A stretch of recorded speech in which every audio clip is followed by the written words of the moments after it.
bastante das resoluções daqui. Então vamos para essa aqui. Com relação ao direito adquirido, assinale a opção correta. Simone, o TEC Concursos, é bem legal. Os dois melhores, né, são o TEC Concursos e o Q Concursos. Então, tem também os sites de questões do Gran Concurso, do Estratégia, mas esse eu não conheço. O TEC Concursos é o que eu mais uso e o Q Concursos eu também uso. Mas vamos lá. Com relação ao direito adquirido, assinale a opção correta. Considera-se direito adquirido aquele cujo titular possa exercê-lo pessoalmente e não por meio de representantes. Não, acho que não tem nada a ver. B. Não subsiste direito adquirido se a norma jurídica que o fundamenta perder eficácia. Norma jurídica perdeu a eficácia. Perde o direito adquirido? Não. Eu acho que tem que respeitar o direito adquirido. Se já foi adquirido, né? C. Indivíduos podem ter direito adquirido mesmo que este ainda não seja exercitável. Mesmo que este ainda não seja exercitável. É possível. Uma coisa é ter o direito, outra coisa é ele ser exercitável, né? Então eu acho que essa aqui está certa. Vamos ver as outras? Na esfera previdenciária, quando cumpridas as condições para que servidor público possa se aposentar, ele passa a ter direito adquirido à condição jurídico-subjetiva da aposentadoria, com proteção contra incidências tributárias mais severas sobre seus proventos. Acho que a primeira parte está correta. Na esfera previdenciária, quando cumpridas as condições para que o servidor público possa se aposentar, ele passa a ter direito adquirido à condição jurídico-subjetiva da aposentadoria. Sim, até aí tudo bem. Mas com proteção contra incidências tributárias mais severas sobre seus proventos, não. Mudando a lei tributária, se muda o imposto de renda, muda as alíquotas de imposto de renda, vai respeitar a anterioridade, vai respeitar a noventena, mas ele não tem adquirido, não há direito adquirido, nesse caso aqui, contra as regras tributárias, não. Então, a proteção jurídica do direito adquirido não prevalece sobre normas constitucionais originárias. Essa é interessante. Normas constitucionais originárias. Mudou a Constituição. Essa aqui é aquela discussão entre os efeitos das normas originárias. Retroatividade mínima, retroatividade média, retroatividade máxima, né? A retroatividade mínima é aquela em que as normas constitucionais elas só afetam os efeitos futuros dos atos passados. A retroatividade média é aquela em que as normas constitucionais afetam os efeitos pendentes dos atos passados. E a retroatividade máxima é aquela que afeta tudo, inclusive os atos já realizados passados. E a regra no Brasil, no direito brasileiro, é retroatividade média, né? Então, a proteção jurídica do direito adquirido não prevalece sobre as normas constitucionais originárias. Eu acho que prevalece sim, mas fiquei em dúvida nessa aqui. Vamos ver qual é a resposta? Olha só. Vamos ver aqui, ó, o comentário do professor, bem legal. Marcelo Polegar, esse cara comenta bem. Fiquei na dúvida entre a C e a E. Qual é o erro da C? Indivíduos podem ter direito adquirido mesmo que esse não seja exercitável. Incorreta. Direito adquirido há de ser exercitável e exigível. Então, ó, direito adquirido tem que ser exercitável e exigível. Valendo citar nesse ponto a lição do professor José Afonso da Silva. Beleza. Então, José Afonso da Silva defende que o direito adquirido tem que ser exercitável e exigível. Se o direito subjetivo não foi exercido, vindo a lei nova, transforma-se em direito adquirido, porque era direito exercitável e exigível à vontade de seu titular. Incorporou-se no seu patrimônio para ser exercido quando convier. Ok. E a E, né, que é a correta, a proteção jurídica do direito adquirido não prevalece sobre as normas constitucionais originárias. Correta. Em razão do poder constituinte originário ser incondicionado e ilimitado juridicamente, não há como invocar eventual direito adquirido sobre a sua manifestação, uma vez que aquele sofre limitações tão somente de ordem política, tendo o condão de desconstituir situações consolidadas sob a égide do ordenamento jurídico anterior. Limitações de ordem política. Juridicamente, pela teoria positivista, né, juridicamente, o poder constituinte é ilimitado e incondicionado. juridicamente, ok. Então não tem nada que se prevaleça contra o poder constituinte. Mas é uma questão indiscutível, né? Sobre a retroatividade das normas constitucionais. Vamos ver se algum colega comentou alguma coisa. Aqui tem o comentário dos colegas também, ó. Beleza.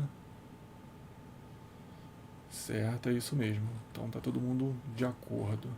Ninguém falou sobre a retroatividade média, mínima ou máxima aqui não. Mas tudo bem. Então é isso. Vamos memorizar que para ser direito adquirido tem que ser exigível, tem que ser exercitável. E para o CESP, SEBRASP, que fez a prova do juiz do TJDFT, a proteção jurídica do direito adquirido não prevalece sobre as normas constitucionais originárias. Beleza, vamos lembrar dessa. Próxima. No que se refere a tratados e convenções a respeito de direitos humanos, assinale a opção correta. A. No caso de tratados de direitos humanos que reproduzam direitos já previstos no texto constitucional, a recepção automática de seus preceitos quando da adesão do Brasil. Recepção automática.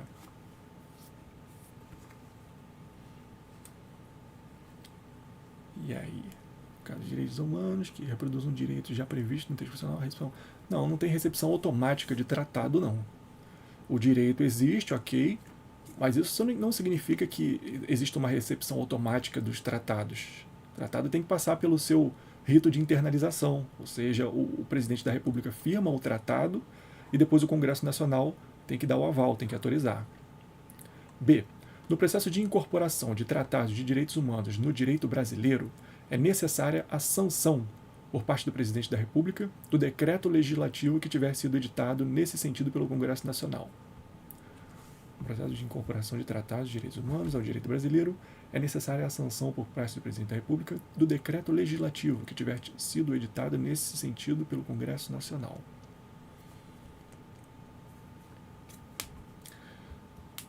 O presidente sanciona o tratado por um decreto, o decreto presidencial. O decreto legislativo autoriza o tratado, mas a sanção é por decreto presidencial, pelo que eu me lembro. Vou deixar essa aqui em stand-by. Vamos para as próximas. Não apenas os tratados, mas também convenções internacionais sobre direitos humanos de que o Brasil seja parte, podem ser fonte de direitos e garantias constitucionalmente protegidos.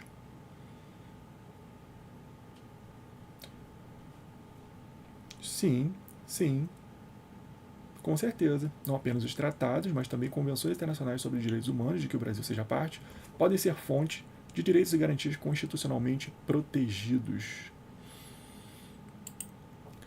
Sim, acho que o artigo 5º, parágrafo 1º da Constituição, né, ele diz que os direitos e garantias fundamentais ali estabelecidos não excluem outros, de outros textos ou de tratados e convenções de que o Brasil seja parte, não é? Acho que é isso. D. Os tratados internacionais sobre direitos humanos aprovados pelo Congresso Nacional têm força jurídica equivalente às das emendas constitucionais? Não necessariamente. Tem que ser aprovado pelo Congresso Nacional sob aquele rito de emenda, na forma do artigo 5º, parágrafo 3º da Constituição Federal, né? Devido à aprovação da emenda constitucional que alterou no artigo 5º da Constituição Federal disposições sobre tratados e convenções a respeito de direitos humanos, os instrumentos internacionais anteriormente assinados pelo Brasil nessa área passaram a viger com status de emenda constitucional? Não.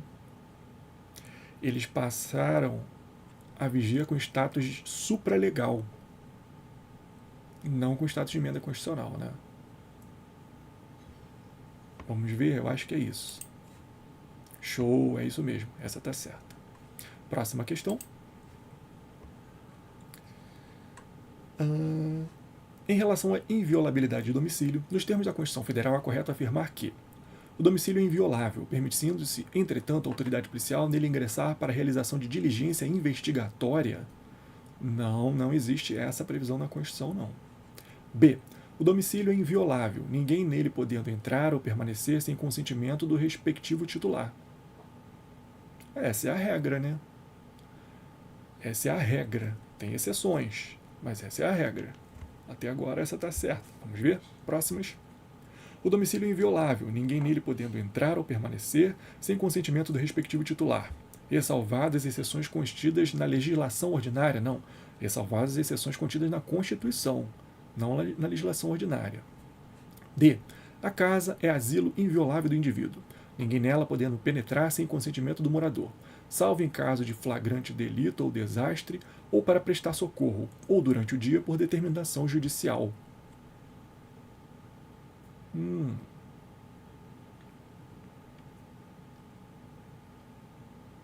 Essa tá completinha, né? A casa é asilo inviolável do indivíduo, ninguém nela podendo penetrar sem consentimento do morador, salvo em caso de flagrante delito ou desastre, ou para prestar socorro. Tá. Flagrante de delito, desastre ou para prestar socorro, ou durante o dia por determinação judicial. Se não tem nenhuma pegadinha nessa aqui, que é possível que eu caia nas pegadinhas, me desculpem aí já por elas, mas para mim essa tá certa. E aí, o que vocês acham? Fala aí, Simone. Tá certa? Tem alguma pegadinha? Mas acho que essa tá certa. Vamos lá para a próxima? Próxima não, vamos ver se tá certa. Certa, é isso mesmo. É isso mesmo, não tem pegadinha. Essa aqui é a regra, mas não tem as exceções, né? Então, próxima. Questão anulada. Então, vamos pular. Depois eu vou tirar as anuladas e as desatualizadas desse caderno aqui. Com relação aos direitos fundamentais previstos no artigo 5º, isso é legal do TEC Concursos também, né? Ele avisa logo aqui em cima, marca logo, esta questão foi anulada pela branca, ou essa questão está desatualizada. Ele avisa bem claro. Bom, Simone, tamo junto. E o TEC Concurso avisa isso. Acho que o concurso também avisa, né? E isso é importante, a gente ficar ligado também. Não ficar fazendo questão desatualizada e questão anulada. Com relação aos direitos fundamentais previstos no artigo 5º, é correta a seguinte afirmativa.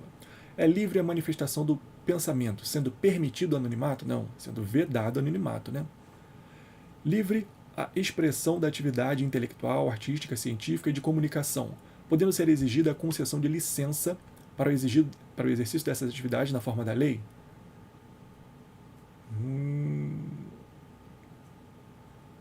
Não.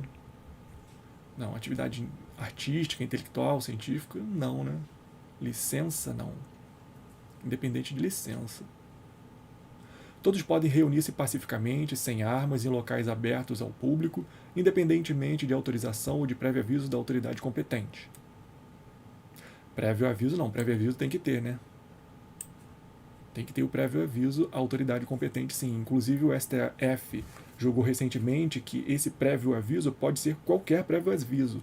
Pode ser, inclusive, publicar no jornal, publicar nas redes sociais, que vai fazer aquela reunião. Não precisa ser um ofício formal à autoridade competente. Pode ser esse prévio aviso pode ser bem amplo. É assegurada nos termos da lei a prestação de assistência religiosa nas entidades civis e militares de internação coletiva. Sim, está corretinha, né? Assistência religiosa nas entidades civis e militares de internação coletiva. Acho que é essa. Vamos ver? Show, é essa mesmo. Próxima. Enéas, hábil escritor, almejava elaborar a biografia de um renomado jogador de futebol, famoso não só pela habilidade que apresentava no esporte, sendo inclusive frequentemente convocado para a seleção brasileira, como por sua conturbada vida pessoal. Ao solicitar ao jogador o acervo do seu arquivo pessoal, Enéas recebeu não só a negativa de colaboração, como também a vedação peremptória à futura publicação da obra, cuja elaboração há pouco se iniciara. Isso aqui é aquela história, né, da biografia do Garrincha, né? Teve um escritor que tentou fazer uma biografia do Garrincha, acho que é isso, acho que é esse caso. Mas a questão está cobrando isso, esse julgado. Ao procurar um advogado, foi corretamente informado que Enéas, na perspectiva constitucional, a publicação da obra, enquanto projeção do direito à intimidade, está condicionada à autorização do jogador? Não, não está. O STF julgou que a publicação independe da autorização, mas se exceder ou se atentar contra a honra do biografado, é cabível indenização, mas não vai ser alvo de censura prévia, não. Apesar de a publicação da obra não carecer de autorização do jogador, é necessário que aprove o seu conteúdo, de modo a evitar a potencial causação de danos morais. Acho que não também, né? Não é necessária a autorização da pessoa biografada, o que decorre da prevalência das liberdades de pensamento e de expressão, incompatíveis com a censura prévia. Para mim, essa está certa até agora. Fala aí, Simone, você acha que essa está certa também? A publicação da obra somente carecerá de autorização do jogador enquanto ele estiver em atividade, o que decorre do seu possível impacto no direito social ao trabalho. Acho que não tem nada a ver com a atividade, né? Não tem nada a ver com direito social ao trabalho. Aqui eu acho que tem a ver com censura prévia, com liberdade de expressão, liberdade de pensamento. Eu acho que é isso. E aí, o que vocês acham? Diga aí. Falem aí. Será que é essa? Será que tem alguma pegadinha?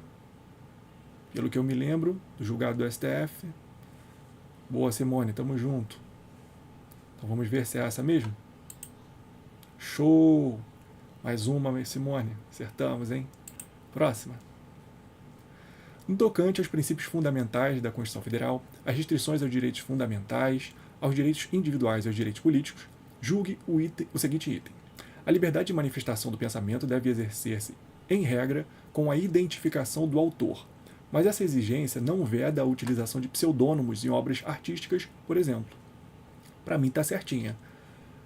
Tem aquela questão do é livre a manifestação do pensamento sendo vedado anonimato, mas pode usar pseudônimo à vontade, né? Acho que pseudônimo não se confunde com anonimato. Acho que está certa. Vamos ver?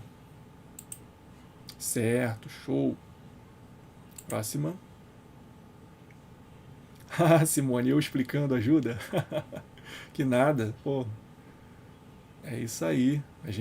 Mas o objetivo é esse, né? A gente fazer questões, aí a gente comentando, vai passando, e é uma forma da gente conseguir focar, principalmente quem não ainda está no início dos estudos, ainda tem alguma dificuldade em fazer questões assim de uma forma um tempo mais expressivo, né? 50 minutos de questões. Para quem está começando a estudar é muito difícil, né?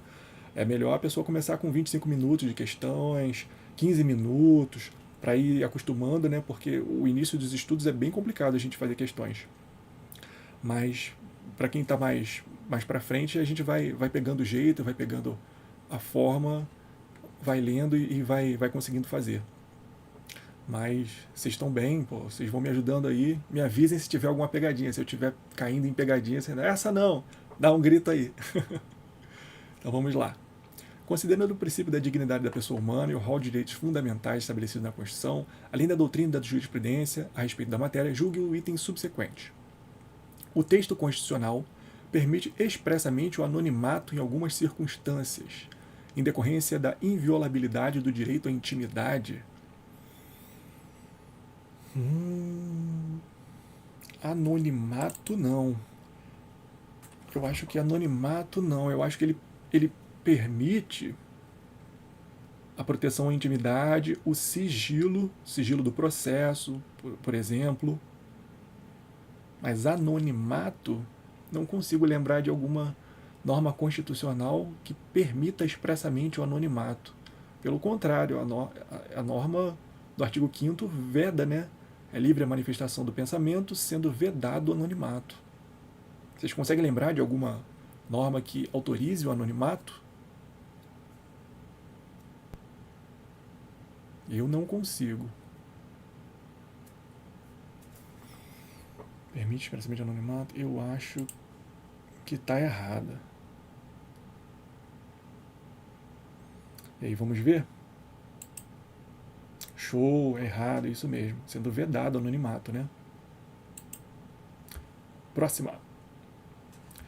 Considerando o princípio da dignidade da pessoa humana e o rol de direitos fundamentais estabelecido na Constituição, além da doutrina e da jurisprudência a respeito da matéria, julgue o item subsequente.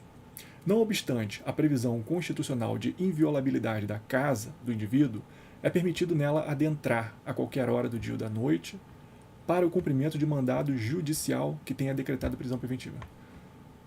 Boa, Simone, tamo junto. Mais uma. Então vamos lá. E essa aqui?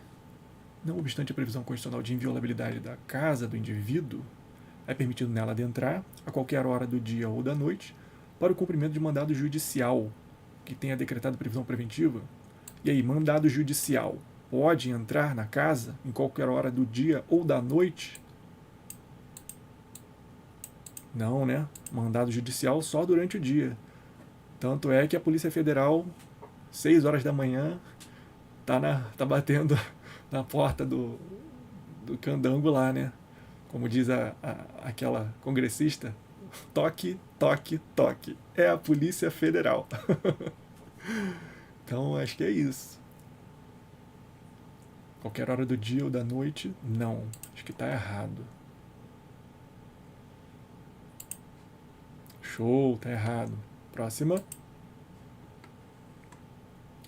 Considerando o princípio da dignidade da pessoa humana e o rol de direitos fundamentais estabelecido na Constituição, além da doutrina e da jurisprudência a respeito da matéria, julgue o item subsequente. Para a realização de reuniões pacíficas, sem armas e locais abertos ao público, faz-se necessária apenas a simples autorização da autoridade competente, que será dada sempre que não houver frustração de reunião anteriormente convocada para o mesmo local. E aí? O que vocês acham dessa? Autorização? Precisa de autorização para fazer reunião? Não, né? É mero aviso à autoridade competente. Não precisa de autorização, não. Acho que está errado. Vamos ver? Show, é isso mesmo. É errado. Próxima. Considerando o princípio da dignidade da pessoa humana, rol de direitos fundamentais, além da doutrina, julgamento subsequente. Segundo o texto constitucional, enquanto a prática de racismo e a ação de grupos armados contra o Estado Democrático de Direito são crimes inafiançáveis e imprescritíveis, a tortura, o tráfico ilícito de entorpecentes, o terrorismo e crimes hediondos, de forma geral, apesar de inafiançáveis, são passíveis de prescrição. Isso é uma decoreba braba, né? Do que é inafiançável, imprescritível, insuscetível de graça, anistia. Porque um é ação de grupos armados, crimes hediondos, tráfico, tortura e terrorismo, que é o CHT3, e o outro grupo é o... São grupos armados, CHT3 e...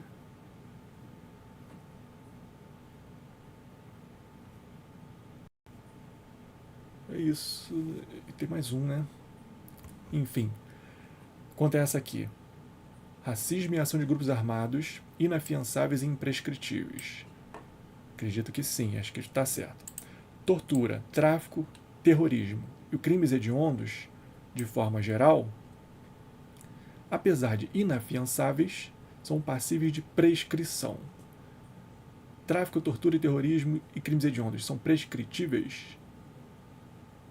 Acredito que sim. Acho que eles são inafiançáveis, insuscetíveis de graça e anistia, não é? Simone, colocaria certo. Eu acho que está certo. Eu concordo com você. Eu acho que está certo também. Vamos ver? Certo, boa. Vamos só ver aqui se eles são... crimes inafiançáveis, insuscetíveis de graça e anistia. É isso mesmo. Insuscetíveis de graça e anistia. Tráfico, tortura e terrorismo, crimes hediondos. E ação de grupos armados, inafiançável e imprescritível só. Beleza, é isso.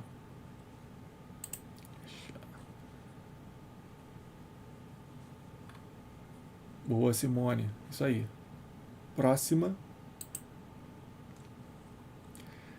Dispõe a Constituição Federal, em seu artigo 5º, 24, que a lei estabelecerá o procedimento para desapropriação por necessidade ou utilidade pública, ou por interesse social, mediante prévia e justa indenização em dinheiro, ressalvados os casos previstos nessa Constituição. Também há previsão constitucional de desapropriação por da propriedade urbana, artigo 182, parágrafo 4º, de desapropriação por propriedade rural, 186, e de desapropriação da propriedade nociva, com a expropriação das glebas de terras em que sejam ilegalmente cultivadas plantas psicotrópicas. Legal, isso aqui é um bom resumo sobre as modalidades de desapropriação previstas na Constituição. Legal, são essas mesmo. Bem legal isso aqui. Se alguma prova oral ou alguma prova discursiva perguntar quais são as modalidades de desapropriação previstas na Constituição, isso aqui está perfeito, perfeito. É um texto muito bom, muito bem feito e um resuminho bem legal. A desapropriação prevista no artigo 5º, 24, apresenta as seguintes características. Então, a gente está falando da do 24. Desapropriação por necessidade ou utilidade pública ou interesse social, que é aquela comum, né? Prévia e justa indenização em dinheiro. Beleza. Então, quanto a essa desapropriação, refere-se a imóvel que cumpre sua função social, não constitui sanção aplicada pelo Estado e tem por ponto nodal a substituição da perda patrimonial por prévia e justa indenização em dinheiro. Acho que está correto isso aqui, hein? O que vocês acham? Acho que essa A está certinha. Vamos ver as outras, mas acho que até agora essa A está certinha. É um imóvel que cumpre sua função social, porque se não tivesse cumprindo função social, seria desapropriação sanção. A do 182 poderia ser meio urbano, a do 182, parágrafo 4º. Essa aqui é a desapropriação para a propriedade urbana que não cumpre sua função social. Ou aquela das plantas psicotrópicas, essa aqui, rural, glebas de terras em que sejam cultivadas plantas psicotrópicas. Também não está cumprindo sua função social, é uma desapropriação sanção. Mas aquela primeira lá não é, a desapropriação comum não é sanção. B. Refere-se a imóvel que não cumpre sua função social. Não, não é isso. Constitui sanção aplicada pelo Estado, mas estabelece prévia e justa indenização. Não, nada disso. Refere-se a imóvel que cumpre sua função social. Ok. Constitui sanção aplicada pelo Estado? Não, não é uma sanção.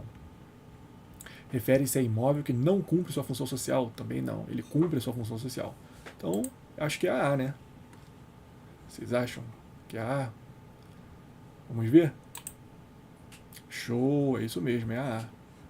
É a desapropriação comum, é a simples, a ordinária.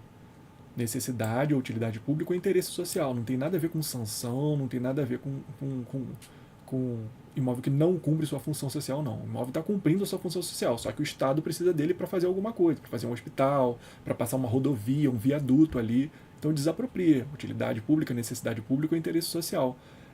São as regras do Decreto-Lei 3365 de 41, né? Então é isso. Vamos para a próxima.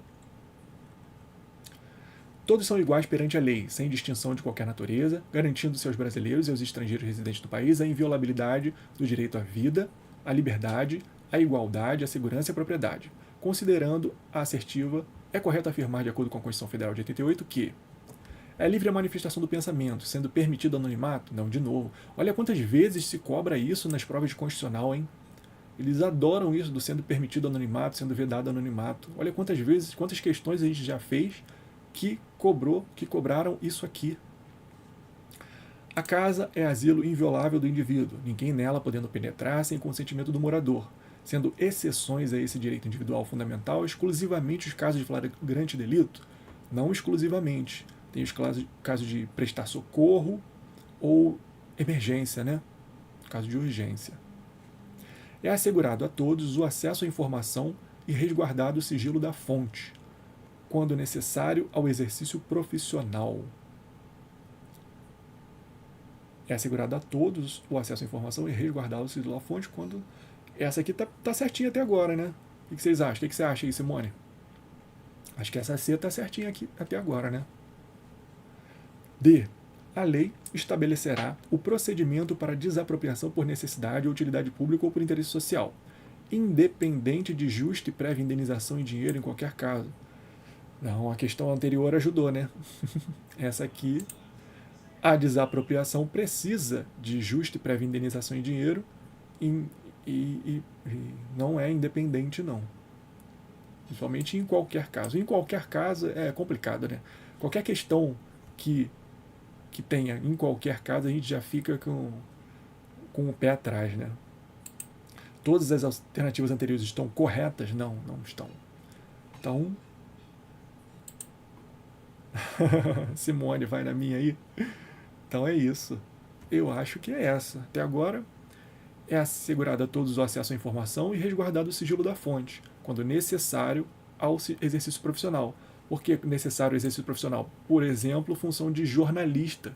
O jornalista tem resguardado o sigilo da fonte. Ele não precisa dizer, ele não pode ser obrigado a dizer qual foi a fonte da informação dele.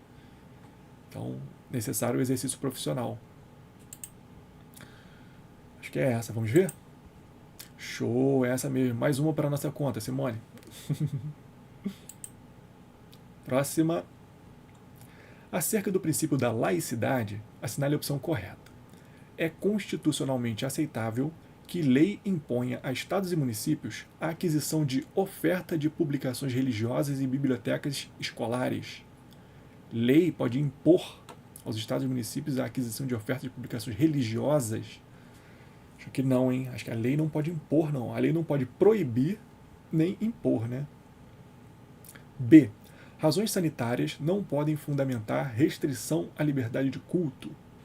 Isso aqui ficou bem em voga na época lá da quarentena, né? Razões sanitárias poderiam ou não poderiam impor restrições à liberdade de culto. As entidades religiosas poderiam ser proibidas de realizar seus cultos. Isso aqui ficou bem em voga. O STF julgou que poderiam sim, que as restrições à liberdade valeriam para todo mundo. Convicção religiosa pode servir como fundamento para que o indivíduo se recuse a cumprir obrigação imposta a todos. Sim, até aí está certa, né? Sem que isso necessariamente implique privação de direitos, aí não, né? Vai implicar privação de direitos se ele se recusar a cumprir a obrigação imposta a todos e se recusar também a cumprir a prestação alternativa. Então essa aqui, ela está ambígua, porque ela diz, convicção religiosa pode servir como fundamento para que o indivíduo se recuse a cumprir a obrigação imposta a todos. Pode. Ele pode servir como fundamento. Sem que isso necessariamente implique privação de direitos. Pode, sem que isso necessariamente implique privação de direitos. Sim, se ele cumprir a prestação alternativa, né? Por exemplo, um pacifista ou alguém que segue algum tipo de religião em que a pessoa não possa cumprir o serviço militar obrigatório, porque não pode pegar em armas, é contra militarismo. Ele pode se opor a isso? Pode sim, ele tem esse direito, mas tem que cumprir a prestação alternativa que o Estado vai impor. Então essa aqui, semanticamente, está correta. Vamos ver as outras. Considerando a prevalência de determinada denominação religiosa em seu território, um Estado da Federação pode erigir livro religioso como fonte de orientação de comunidades e grupos sociais? Não, não pode. Aí fere brutalmente a laicidade do Estado, né? Como decorrência da laicidade, deve o Estado abster-se de proteger a liberdade de culto? Não, ele tem que proteger a liberdade de culto. Ele deve proteger a liberdade de culto. Ele não pode instituir um culto, não pode defender um culto específico, mas ele tem que proteger a liberdade dos cidadãos cultuarem o que decidirem. Então, como decorrência da laicidade, acho que é essa, né? E aí, o que vocês acham? Fala aí, Simone, é essa? É a C?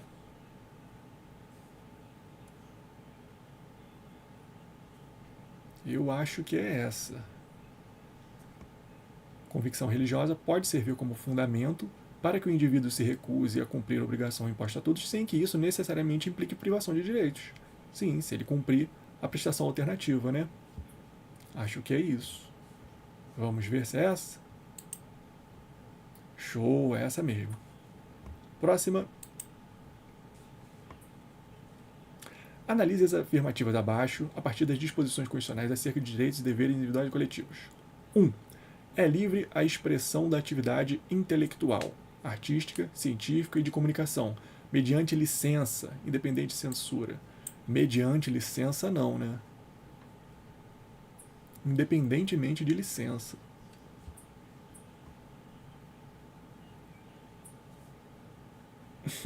Boa, Simone.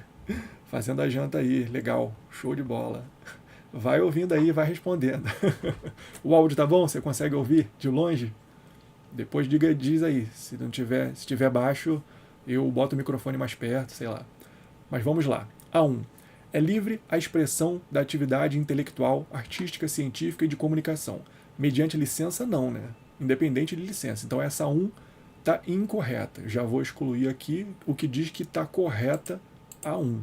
Risco essa, risco essa, risco essa.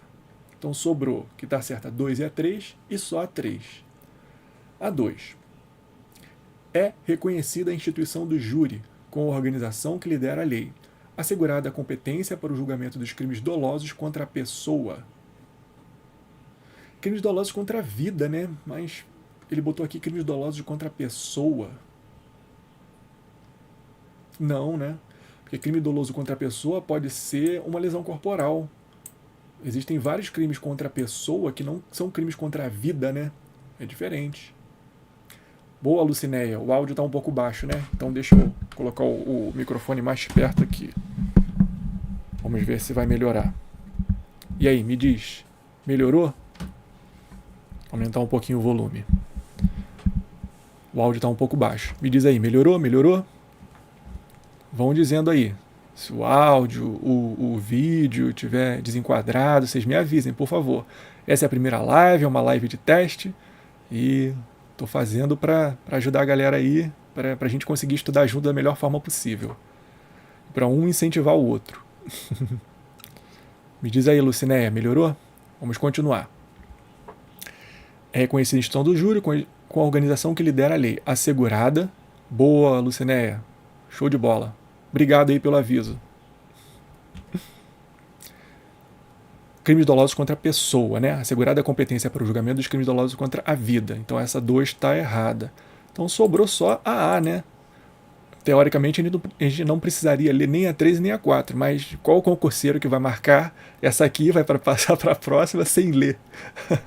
Vai que a 4 está absolutamente certa e aí bagunça toda a nossa estratégia. Vamos ler. Constitui crime inafiançável e imprescritível a ação de grupos armados, civis ou militares contra a ordem constitucional e Estado democrático. Isso aqui a gente acabou de ver lá, né? Ação de grupos armados. Inafiançável e imprescritível. Isso mesmo. Ação de grupos armados. E a 4. A criação de associações e cooperativas independe de autorização ou previsão legal. Sendo permitida a interferência do Estado em seu funcionamento, ufa, salvou a gente. Isso aqui está absurdamente errado, né? Permitida a interferência do Estado em seu funcionamento, não, né? Sendo vedada a interferência do Estado no funcionamento das associações e cooperativas.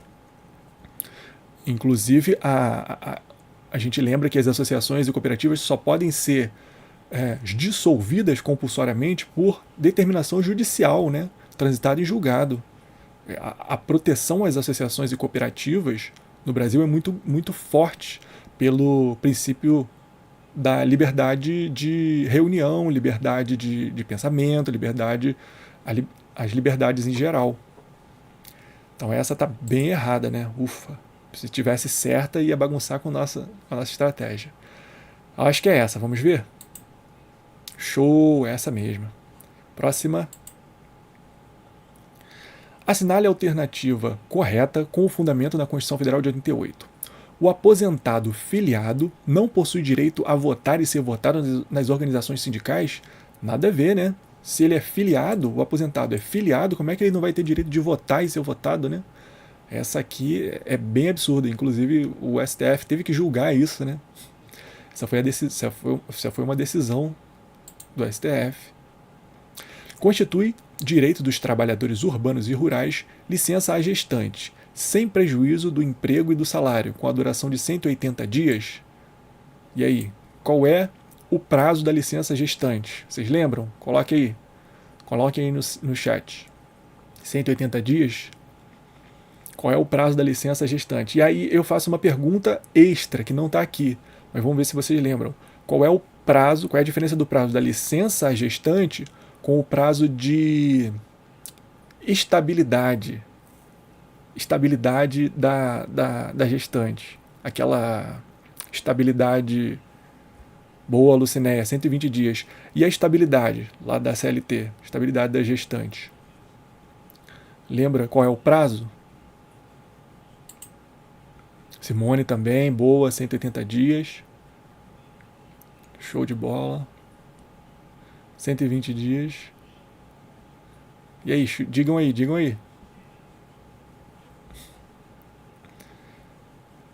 São 2 prazos. São os mesmos, são prazos diferentes. Vamos ver quem lembra aí. Um é o prazo de licença gestante, que está na Constituição, e o outro é o prazo da estabilidade da gestante, está lá na CLT. Mas vamos continuar. Todo cidadão em situação de vulnerabilidade econômica terá direito a receber uma renda básica familiar, garantida pelo poder público em programa permanente de transferência de renda.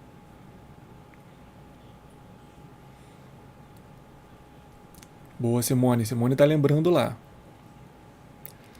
E aí, todo cidadão público em situação de vulnerabilidade econômica terá direito a receber uma renda básica familiar, garantida pelo poder público em programa permanente de transferência de renda. Essa é uma norma bem recente da Constituição Federal. Vocês viram essa emenda constitucional que adicionou isso aqui? Adicionou o direito à renda básica para pessoas em situação de vulnerabilidade? Foi depois da nossa quarentena. Para mim, é essa aqui até agora, mas vamos continuar lendo. Nas empresas de mais de 100 empregados, é assegurada a eleição de um representante com a finalidade exclusiva de promover-lhes o entendimento com os empregados. E aí, 100 empregados? Tá certo isso aqui? Quantos empregados? Nas empresas com mais de quantos empregados é assegurada a eleição de um representante? E é livre a associação profissional ou sindical, sendo obrigatória a participação dos sindicatos nas negociações coletivas de trabalho? E aí? É livre a associação profissional ou sindical, sendo obrigatória a participação dos sindicatos nas negociações coletivas de trabalho?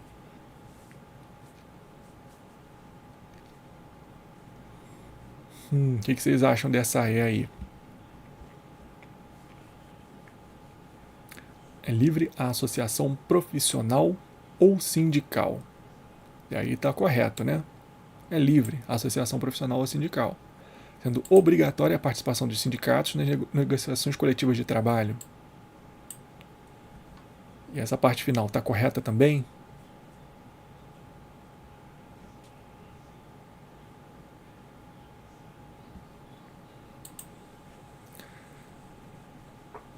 E agora? O que vocês acham? A C, eu estou em dúvida entre a C e a E.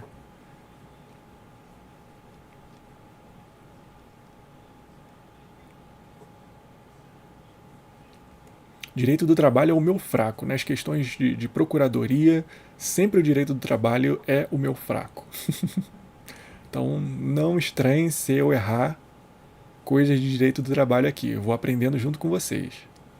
O objetivo das lives é essa, é a gente aprender junto. Então vamos lá, vamos ver qual é a resposta.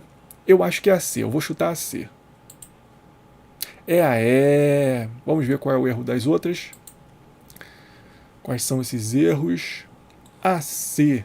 Ó, como a Lucinéia falou, 120 dias de licença gestante, 120 dias, não são 180 dias, 120. Licença gestante sem prejuízo do emprego do salário com a duração de 120 dias. Está lá no artigo 7º, inciso 18 da Constituição. E o erro da C não é cidadão em situação de vulnerabilidade econômica, não. Não é cidadão, não precisa ser cidadão. Por quê?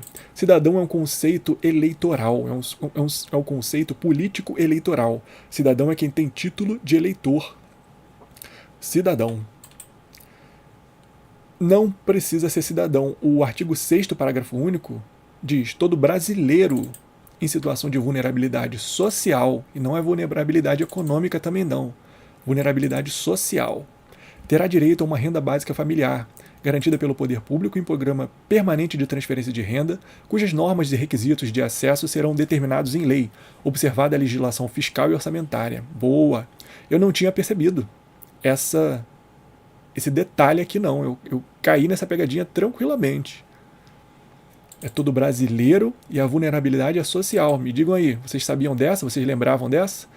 Foi uma emenda constitucional recente. Deixa eu ver até qual emenda constitucional que adicionou esse artigo 6º, parágrafo único. Todo brasileiro em situação de vulnerabilidade social, não é vulnerabilidade econômica, não é cidadão brasileiro. Emenda Constitucional 114 de 2021, muito bom, muito bom. Emenda Constitucional 114 de 2021, não falei que era depois da quarentena? Foi adicionado, todo brasileiro, vulnerabilidade social.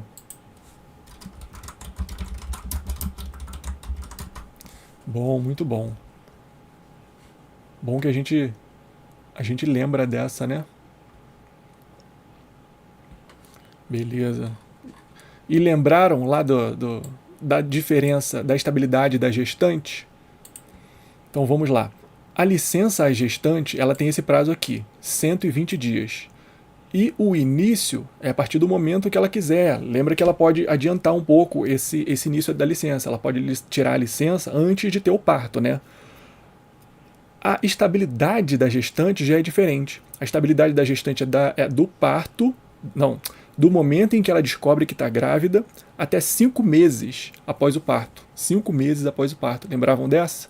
São prazos diferentes. O prazo de estabilidade é de 5 meses.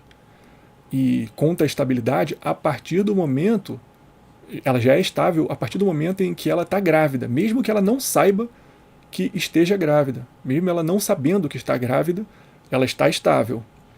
Se ela for mandada embora, mesmo não sabendo que está grávida, mesmo que o patrão não saiba que ela está grávida, ela está estável, ela tem direito a voltar para o trabalho. E 5 meses, o prazo é de 5 meses após o parto. Não vamos confundir o prazo de licença gestante de 120 dias e o prazo de estabilidade de 5 meses. Ó, Ana Laura, minha grande amiga. Ana Laura está me devendo uma resolução de questões, hein? Ana Laura, você está na lista, minha grande amiga. Um abraço, um beijo. Gente boa demais. Sabe muito, pessoal. Essa aí, ó, fiquem de olho nela. Ela vai voar. Daqui a pouco ela está explodindo aí. Vocês vão ver, passando em tudo que é concurso. Ana Laura é show de bola. Fiquem de olho nela, hein, pessoal. Ana Laura Krumenauer. Qualquer dia ela aparece aí para resolver questões comigo, igual o Carlos. Meus 2 grandes amigos dos concursos é Carlos, é Ana Laura, tem o Raul também, o Luan, lá de Cáceres. Pô, o pessoal que eu conheci no mundo dos concursos e são meus amigos para sempre, de verdade, assim, do coração. Essa galera eu guardo no coração para sempre. Isso é legal do mundo dos concursos, né? A gente faz bons amigos, a gente se ferra nas bancas, a gente erra a questão, a gente sofre, mas a gente faz alguns bons amigos, né? Tem que levar o que tem de bom na vida, né? Então estamos chegando, pessoal, aos 50 minutos. Última questão do dia, para fechar. Caio, sócio-gerente e responsável legal da empresa XYZ, foi admitido em 2020 como litisconsorte passivo em execução fiscal movida pela PGFN contra a referida empresa. Com vistas ao pagamento de dívida ativa da União regularmente inscrita. Intimado para a realização do pagamento ou indicação de bens à penhora, Caio ofertou uma embarcação de sua propriedade como garantia e permaneceu como depositário do bem, consoante auto de penhora lavrado pelo oficial de justiça e não contestado pela PGFN. Findos os embargos à execução, a PGFN foi declarada vencedora e solicitou a execução judicial do bem dado em garantia, que, entretanto, não foi localizado. Com isso, o procurador da PGFN responsável pelo caso solicitou a prisão de Caio, sob o argumento de que este se enquadrava como depositário infiel, cuja prisão é admitida nos termos da Constituição Federal. E aí, até agora, o que a gente entendeu daqui, que o Caio era sócio, gerente, ele estava sofrendo a execução fiscal, ele ofereceu a embarcação, o barco dele lá, o iate, como garantia. Na hora que a PGFN foi executar essa garantia, ele era depositário fiel desse bem, foi executar essa garantia e cadê o barco? Sumiu, desapareceu. E agora? A Constituição Federal admite a prisão do depositário infiel? Admite sim. Mas aí, a prisão do depositário fiel é possível no Brasil? Não, não é possível. Por quê? Porque o Pacto de São José da Costa Rica veda. E o Pacto de São José da Costa Rica é norma supralegal. Ele está abaixo da Constituição, mas está acima das demais leis. Então, a prisão do depositário infiel no Brasil, ela é autorizada pela Constituição, mas ela é vedada pelas normas infraconstitucionais. Então, ela é ilegítima, ela é uma prisão ilegítima. Vamos ver o que dizem as assertivas aqui. Considerando a situação hipotética anterior e a jurisprudência do STF, julguem os itens a seguir. A previsão constitucional da prisão civil do depositário infiel não foi revogada, mas deixou de ter aplicabilidade com a internalização no ordenamento jurídico pátrio dos tratados internacionais que a condenam. Essa parece estar correta, né? Prisão constitucional da prisão civil do depositário infiel não foi revogada. Não foi, está lá na Constituição. Devedor de alimentos e depositário infiel. São as duas hipóteses previstas na Constituição para prisão civil. Deixou de ter aplicabilidade com a internalização do ordenamento jurídico pátrio dos tratados internacionais que a condenam. Certo. 2. O poder constituinte derivado não pode alterar a disposição constitucional referente à prisão civil do depositário infiel, para dela suprimir a permissão concedida pelo constituinte originário, por se tratar de cláusula pétrea. Não.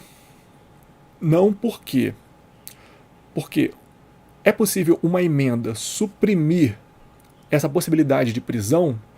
Pode, porque qual é a vedação da emenda com uma cláusula pétrea, por exemplo, um direito fundamental? Isso aí a gente pode dizer que é um direito fundamental de só ser preso civilmente em caso de devedor de alimentos, em caso de dívida de alimentos, em caso de depositário infiel, de ser depositário infiel, certo? Então a gente tem esse direito fundamental de só ser preso civilmente nessas duas hipóteses. Se vem uma emenda e exclui uma dessas hipóteses, o que a emenda está fazendo? Ela está aumentando o nosso direito fundamental, certo? Então, ela está tirando uma das hipóteses em que a gente pode ser preso civilmente. Então, a gente poderia ser preso só no caso do devedor de alimentos. Então, se a emenda está aumentando o nosso direito fundamental, bom, ela pode. Uma emenda pode alterar uma cláusula pétrea desde que ela aumente aquele direito. O que ela não pode é suprimir aquele direito. Várias emendas já alteraram o artigo 5º, incluindo a razoável duração do processo, o direito à proteção dos dados pessoais, que foram as últimas emendas aprovadas lá no finalzinho do artigo 5º, lá no 78, no 79, nos últimos incisos. O que elas fizeram? Elas aumentaram os direitos fundamentais. O que a emenda não pode é suprimir. Então, a vedação da cláusula pétrea é justamente essa. Uma emenda, o direito constitucional, o poder constituinte derivado, o que ele não pode é suprimir direitos fundamentais. Ele não pode ir de encontro às cláusulas pétreas, mas ele pode aumentar o poder das cláusulas pétreas, garantir mais ainda. Por isso que essa 2 está errada.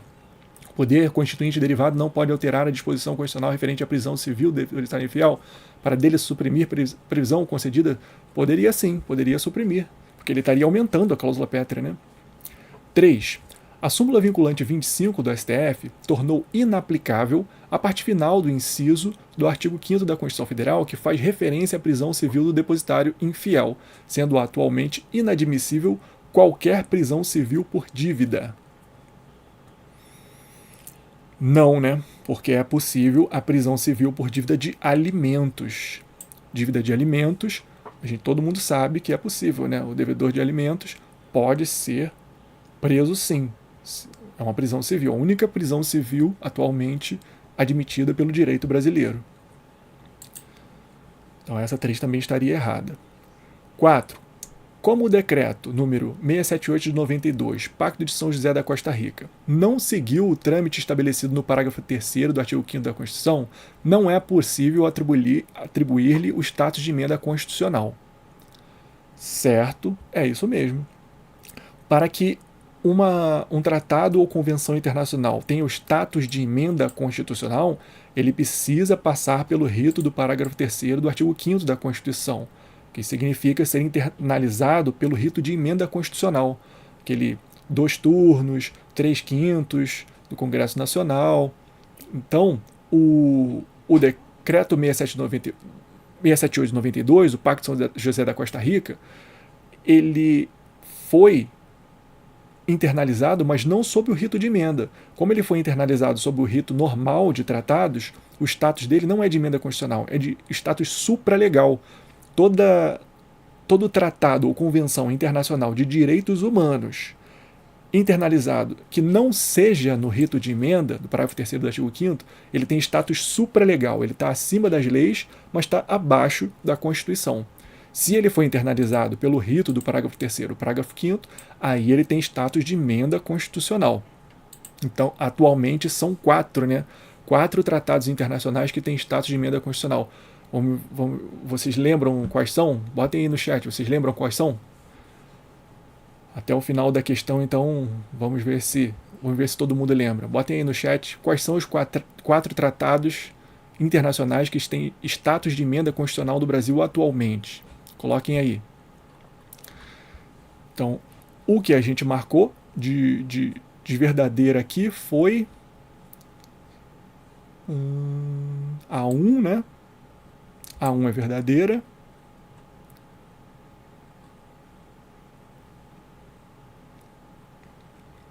A 2 é falsa, né?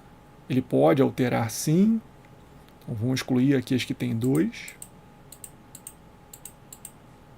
Só sobrou 1 e 3 e 1 e 4.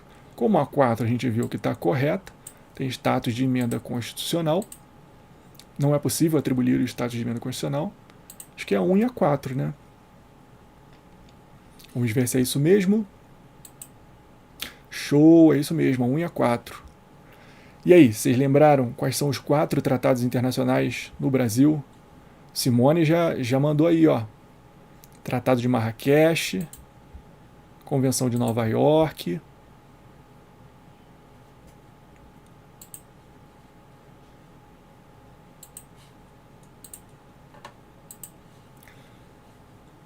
Boa. Marrakech, Nova York. São 4. Lucinéia, boa, Lucinéia. A gente está aqui para aprender mesmo. Algumas coisas um sabe, algumas coisas o outro sabe, mas a gente vai somando conhecimento. E o objetivo é esse, é somar conhecimento e chegar na prova e a gente saber cada vez mais. Vamos ver. Então são os 4, ó. É a Convenção Internacional sobre Convenção Internacional contra o Racismo, a Convenção Interamericana contra o Racismo, o Tratado de Marrakech de obras audiovisuais para pessoas cegas, ele trata de acessibilidade para obras visuais para pessoas cegas, a Convenção de Nova York e o protocolo adicional à Convenção de Nova York. São esses 4. Convenção Interamericana contra o Racismo, Tratado de Marrakech, acessibilidade para pessoas cegas, Convenção de Nova York e o protocolo adicional à Convenção de Nova York. São esses 4. E aí, vocês lembravam dessa? Então é isso, pessoal. Por hoje, fizemos o nosso Pomodoro. Muito obrigado pela companhia de vocês. Só tenho a agradecer. Vocês foram muito legais. Obrigado, obrigado, obrigado mesmo. Me ajudaram muito. Conseguimos aqui passar por 14 questões. Não, 14 não, 16 questões. Acertamos 14 e erramos 2. Tá um bom nível, hein? Estamos num bom nível de constitucional. Chegar a processo civil, vocês vão ver. Isso aqui vai ser ao contrário. Vai ser 14 erradas e 2 certas. Mas muito obrigado pela presença de vocês. Ana, um beijão. Espero você aqui para resolver questões. Ó, prova do TRF1. Você tá me devendo, hein? Vem resolver comigo a prova do TRF1. Muito obrigado, Simone. Muito obrigado, Lucinéia. Muito obrigado a todos aí que compareceram, todas e todas que compareceram, que ajudaram a resolver essas questões. Muito obrigado mesmo. Até a próxima. Um beijo. Tchau, tchau, pessoal.